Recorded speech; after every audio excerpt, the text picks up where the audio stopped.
is really a matter of national importance, because we are dealing with the offices of the president and the deputy president.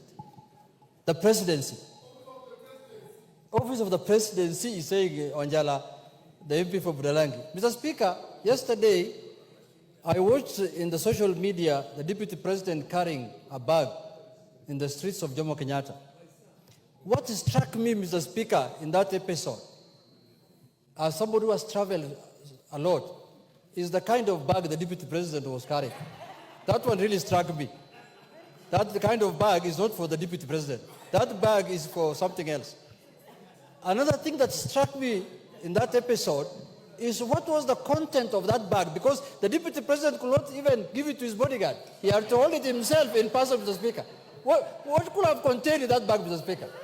I don't know whether a committee of this parliament can get to know for us. What is the content of that bag that you cannot even trust with Ngunjiri Wambugu was behind him, that he held for me this bag, Mr. Speaker?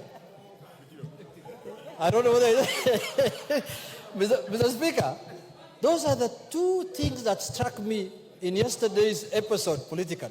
But having said that, Mr. Speaker, why are we discussing this matter here? The only place that can hold the presidency accountable is Parliament, Mr. Speaker. They are held accountable here, constitutionally.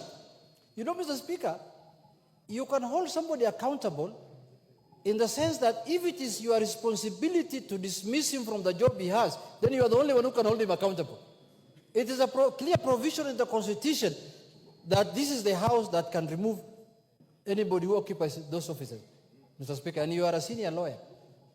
Mr. Speaker, if what I am seeing, or this trend I am seeing continues, you know very well, Mr. Speaker, the Constitution says a state officer must bring honor, dignity, and respect to the office he's holding.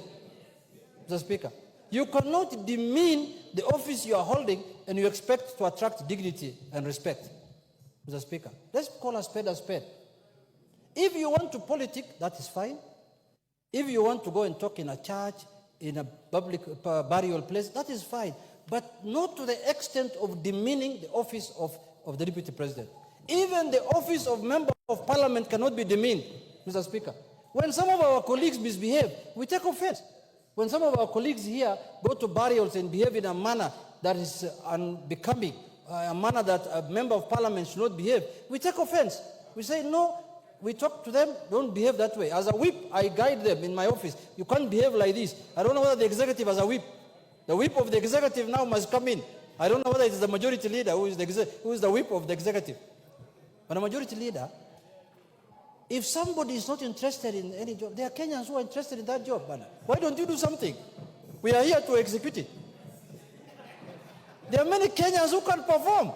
Men and women. Many Kenyans, men and women of high standard and caliber, including, no, I don't qualify because I'm not from Kenya Kwanza. But anybody else is qualified. Mr. Speaker, you know, Mr. Speaker, the deputy presidency is a very, very critical office. In our neighboring country, the president today who's running that country was a deputy president. She was a deputy president of President Magufuli. And today she's a president of the Republic of Tanzania. So that tells you how important that office. That is not the kind of office that can be occupied by somebody who's pulling a trolley in the corridors of Jomo Kenyatta Airport. It's not possible. So, Mr. Speaker, why we are talking as a parliament, because it is here that we discuss matters of concern to the people. And surely, Deputy President pulling a trolley is of matters of concern to the public. The discussion here is, why did he use the Kenya Airways, the public transport? That is neither here nor there. The issue is pulling a trolley. The issue here is, are we as a country having the presidency, giving the presidency the kind of respect that it deserves, Mr. Speaker? And I'm not absolving blame from anybody. Anybody who has not done his work, he can be held accountable. But Mr. Speaker, let me conclude by saying this. Mr. Speaker, people take these offices casually. And somebody thinks that if I become a deputy president, I cannot be held accountable by anybody. A member of parliament will hold you accountable. And the Constitution has given him that provision to hold you accountable. Any member of parliament, by the way, it doesn't matter whether you're Kenya Kwanza or Azimio, any member of parliament can hold you accountable for actions and anything that you speak. I don't want to digress because the speaker has told let's concentrate on the context. But some of the utterances even are wanting.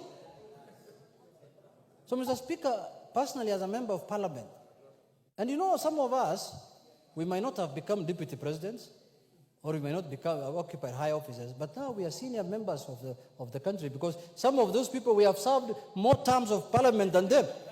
They know that. I have been in this parliament more than those people. They know themselves. I don't want to mention names. I am now serving the third term, and people came here one term and sijui jua ilitoka wapi kabulika hawa sasa hawa ni namna hiyo tu, na sisi bado tumebaki tu kama kuku hapa ndani ya town. So, Mr. Speaker, I want to say this, that let us respect the offices we are holding. If you have grievances, deal with your grievances in a manner that befits the office you are holding, and don't bring shame to the country. Don't bring shame to our country. And when you want to divide the country and you want to separate people, nobody will accept that. Nobody will allow that. With those few remarks, Mr. Speaker, I want to say, please, for those people who are very close friends of our friend, please buy him another bag. That bag cannot go on. If next trip, I want to see a better bag. KJ, please. Thank you very much. Majority Leader, you've heard the concerns of members. Wanjala, what is it?